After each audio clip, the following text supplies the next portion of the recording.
Assalamualaikum warahmatullahi wabarakatuh. Perkenalkan, nama saya Mutakhil dengan NIM 231061476 dari kelas hukum PSA. Pada kesempatan kali ini saya akan membicarakan atau akan membuat monolog tentang kode etik jurnalistik. Nah, kode etik jurnalistik itu merupakan suatu fondasi moral dan profesional yang menjadi pedoman bagi wartawan dalam menjalankan tugasnya. Di Indonesia sendiri, keberadaan kode etik ini bukan hanya bersifat moral semata, tapi juga memiliki payung hukum atau dasar hukumnya. Nah, dasar hukumnya ini berada di Undang-Undang Nomor 40 Tahun 1999, yaitu tentang pers. Nah, di undang-undang ini dijelasin pada pasal 1, yaitu pada pasal 1 ini angka 14, dia itu menjelaskan bahwasannya kode etik jurnalistik ini didefinisikan sebagai himpunan etika profesi kewartawanan. Pada pasal ini meletakkan fondasi pengertian resmi atas kode etik dalam konteks hukum pers nasional. Nah, lalu ada di pasal 7 ayat 2, yaitu wartawan di Indonesia. Yaitu wartawan Indonesia ini memiliki kewajiban hukum untuk memiliki dan menaati kode etik jurnalistik.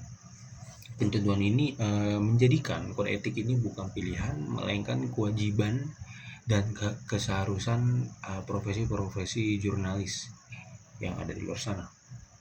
Nah, setelah itu ada di pasal 15 ayat 2, yaitu di pasal ini menjelaskan bahwasannya Dewan Pers itu diberi mandat untuk menetapkan dan mengawasi pelaksanaan kode etik jurnalistik ini. Jadi Dewan Pers ini sebagai suatu badan pengawas para jurnalistik. Jadi ketika ada seorang jurnalis yang melanggar kode etik ini, Dewan Pers ini akan menilai dan kemudian akan memberi sanksi atau merekomendasikan terkait institusi si jurnalis ini yang melanggar kode etik ini untuk dijatuhi beberapa sanksi kode etik.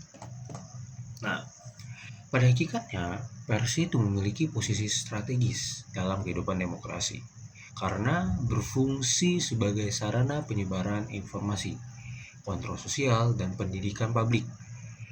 Sehingga dari fungsi-fungsi tersebut, pers ini akan membentuk opini masyarakat dalam negara demokrasi. Oleh sebab itu, kebebasan pers ini dijamin dari undang-undang yang sudah saya jelaskan tadi. Nah, kebebasan tersebut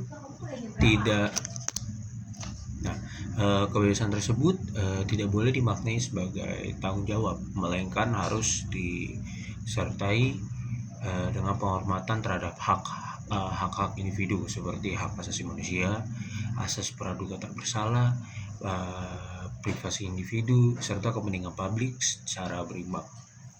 Nah, dalam praktek jurnalistik, wartawan dituntut untuk bersikap independen, akurat, berimbang, dan tidak beretikat buruk. Independensi ini menjadi penting agar pemberitahuan ini tidak dipengaruhi kepentingan politik, ekonomi, maupun tekanan dari pihak-pihak tertentu. Selain itu, wartawan juga diwajibkan untuk memverifikasi informasi yang ia dapatkan dengan prinsip check and recheck sebelum suatu informasi ini dikembangkan menjadi berita lalu dipublikasikan kepada khalayak ramai. Nah, hal ini bertujuan untuk mencegah penyebaran berita bohong, fitnah, ataupun opini yang menghakimi seseorang sebelum adanya putusan hakim yang berkekuatan tetap atau inkrah. Nah, kode etik jurnalistik ini juga mengatur berbagai larangan yang bertujuan untuk menjaga integritas profesi wartawan. Nah, wartawan itu dilarang menerima suap, menyalahkan profesi untuk keuntungan pribadi. Nah, selain itu wartawan itu juga dilarang untuk melakukan plagiat, maupun menyebarkan informasi yang bersifat diskriminatif, sadis, atau melanggar norma-norma kesusilaan. Selain itu, identitas korban kejahatan asusila dan anak-anak yang berhadapan dengan hukum itu juga wajib dilindungi dengan cara namanya dibuat inisial, eh, foto atau video korban tersebut, mukanya di blur dan lain-lain. Dikarenakan ketentuan tersebut menunjukkan bahwa profesi jurnalistik ini bukan hanya soal menyampaikan informasi secepat mungkin, tetapi juga tentang tanggung jawab etis uh, untuk menjaga dampak sosial agar korban-korban ini tidak dihakimi oleh masyarakat sosial. Nah, di era modern, tantangan terbesar dunia jurnalistik itu muncul dari kuatnya tekanan ekonomi dan persaingan media. Banyak media lebih mengutamakan kecepatan, sensasi, dan rating dibandingkan kualitas informasi tersebut. Akibatnya, etika jurnalistik ini sering mengalami reduksi atau penurunan dan hanya dianggap sebagai formalitas. Fenomena ini menyebabkan munculnya pemberitaan yang cenderung provokatif, tidak berimbang, bahkan melanggar privasi individu demi menarik perhatian publik. Dalam kajian dan hukum etika media massa, kondisi tersebut menunjukkan adanya benturan antara idealisme profesi jurnalistik dengan kepentingan ekonomi industri media. Nah, menurut Profesor Abdul Khalik Dahlan, profesi jurnalistik itu seharusnya bertumpu pada dua unsur utama, yaitu kemampuan teknis dan etika profesi. Tanpa etika, profesi jurnalistik ini berpotensi berubah menjadi sekedar alat kepentingan ekonomi, menjadi alat kepentingan politik, dan yang dapat memanipulasi realitas sosial. Oleh karena itu, etika komunikasi ini menjadi sangat penting agar media tetap menjalankan fungsinya secara sehat dalam masyarakat yang demokratis. Wartawan itu tidak hanya dituntut untuk cerdas dalam mencari berita, dalam menyampaikan berita, tetapi juga harus memiliki tanggung jawab moral terhadap dampak informasi yang ia berikan lalu disebarkan kepada publik. Nah, setelah itu saya akan membahas tentang kode etik jurnalistik yang bersumber dari Peraturan Dewan Pers nomor 6 garing peraturan DP-5/2008 tentang pengesahan surat keputusan Dewan Pers nomor 03 garing SK DP-3/2006 tentang kode etik jurnalistik sebagai peraturan Dewan Pers.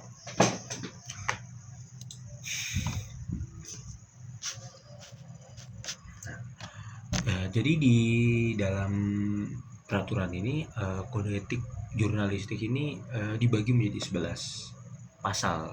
Yang pertama ada pasal 1, yaitu wartawan di Indonesia ini harus bersikap independen, menghasilkan berita yang akurat, berimbang, dan tidak beretika buruk. Nah, pasal 1 ini menjelaskan bahwasannya independensi wartawan itu dalam memberitakan peristiwa atau fakta itu dia harus menyampaikan apa yang terjadi yang sebenarnya, dia harus menyampaikan apa yang terjadi yang sebenarnya pada saat kejadian tersebut. Dia tidak membuat suatu berita berdasarkan fakta atau dengan suara hati nurani dia, dan juga dia harus membedakan suatu berita itu tanpa ada unsur paksaan, tanpa ada campur tangan, tanpa ada intervensi dari pihak kedua maupun pihak ketiga. Nah, setelah itu berita tersebut harus akurat, yang berarti dipercaya sesuai dengan objektivitas ketika peristiwa itu terjadi. Nah, setelah itu berita tersebut juga harus akurat dan dapat dipercaya kebenarannya. Dan berita tersebut harus berimbang, berarti semua pihak itu mendapatkan kesempatan yang setara, tidak berat sebelah atau uh, tidak condong kepada kepentingan-kepentingan yang ia dapatkan. Dan tidak kalah penting, berita tersebut harus beritikat baik. Jadi ketika suatu wartawan mendapatkan suatu berita, dia itu harus tidak beretikat buruk. Jadi niat dia untuk menyampaikan berita tersebut itu harus benar-benar demi menyampaikan kepada publik bahwasannya telah terjadi A, B, C, D gitu. Yang kedua, pasal 2 di sini dijelasin bahwasannya wartawan Indonesia itu menempuh cara-cara yang profesional dalam melaksanakan tugas jurnalistik. Nah, pasal ini dijelasin bahwasannya cara-cara yang profesional itu antara lain menunjukkan identitas diri kepada narasumber, bahwasannya ia jurnalistik, habis itu menghormati hak-hak privasi sumbernya, habis itu tidak menyuap demi mendapatkan suatu berita, habis itu menghasilkan berita yang faktual dan jelas dari sumbernya. Itu di pasal 3 ini wartawan dituntut untuk menguji informasi dan memberitakan secara berimbang, tidak menyampaikan fakta dan opini dengan menghakimi serta menerapkan asas praduga tak bersalah. Nah, maksudnya adalah menguji informasi berarti melakukan check and recheck tentang kebenaran informasi tersebut. Nah, berimbang maksudnya adalah memberikan ruang atau waktu pemberitaan kepada masing-masing pihak secara proporsional. Nah, opini yang menghakimi adalah pendapat pribadi wartawan. Hal ini berbeda dengan opini interpretatif, yaitu pendapat yang berupa interpretasi wartawan atas faktanya. Jadi ketika yang memberitakan suatu berita, opini tersebut harus dipisah keberadaannya, yaitu opini dia sendiri sebagai wartawan dan dia sendiri sebagai individu manusia untuk menilai hal tersebut. Nah, dan juga wartawan itu harus menetapkan asas innocent presumption of innocent, yaitu asas tidak berduka, asas praduga tidak bersalah, yaitu dia tidak menghakimi seseorang sebelum seseorang itu dijatuhi putusan yang inkrah. Nah, pasal 4 itu wartawan Indonesia tidak membuat berita bohong, fitnah, sadis atau cabul atau langgar kesusilaan.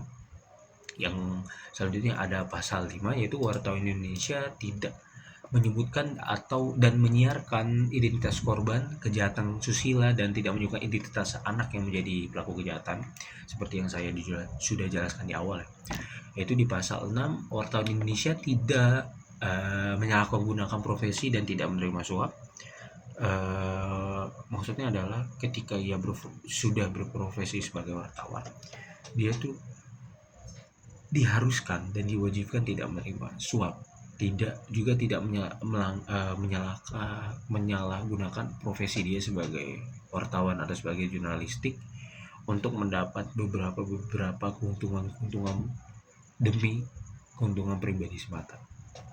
Nah, selanjutnya di pasal 7, wartawan Indonesia memiliki hak untuk melindungi narasumber yang tidak bersedia diketahui identitasnya maupun keberadaannya, menghargai ketentuan embargo dan informasi latar belakang dan off the record sesuai dengan kesepakatan awal dengan narasumber. Nah, di pasal 8, wartawan Indonesia tidak menulis atau menyiarkan berita berdasarkan prasangka atau diskriminasi terhadap seseorang atas dasar perbedaan suku, ras, warna kulit, agama, atau jenis kelamin, serta bahasa, serta tidak merendahkan martabat orang yang lemah, orang yang miskin, cacat, sakit, ataupun sakit jiwa, ataupun sakit cacat jasmani. Nah, di pasal 9, wartawan Indonesia itu wajib menghormati hak narasumber tentang kehidupan pribadinya, kecuali untuk kepentingan publik. Di pasal 10, wartawan di Indonesia harus segera mencabut, meralat, dan memperbaiki berita yang keliru atau tidak akurat, disertai dengan permintaan maaf atau klarifikasi kepada pembaca, pendengar, atau pelihat. berita yang ia sebarkan. Yang di pasal 11, wartawan di Indonesia itu wajib melayani hak jawab dan hak koreksi secara proporsional. Maksudnya hak jawab itu adalah hak seseorang atau sekelompok orang untuk memberikan tanggapan atau sanggahan terhadap pemberitaan berupa fakta yang merugikan nama baiknya. Jadi dia tuh harus menjawab jika berita tersebut uh,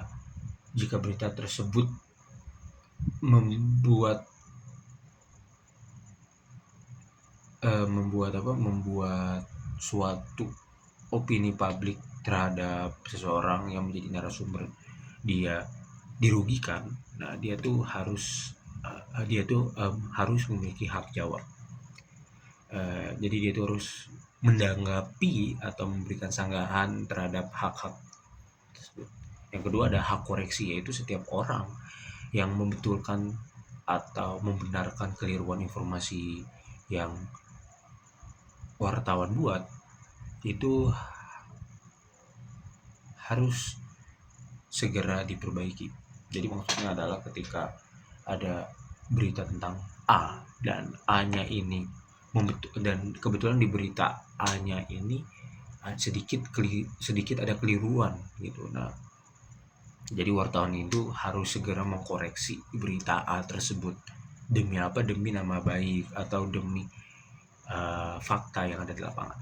Nah, setelah itu ada proporsional, yang berarti setara dengan bagian berita yang perlu diperbaiki.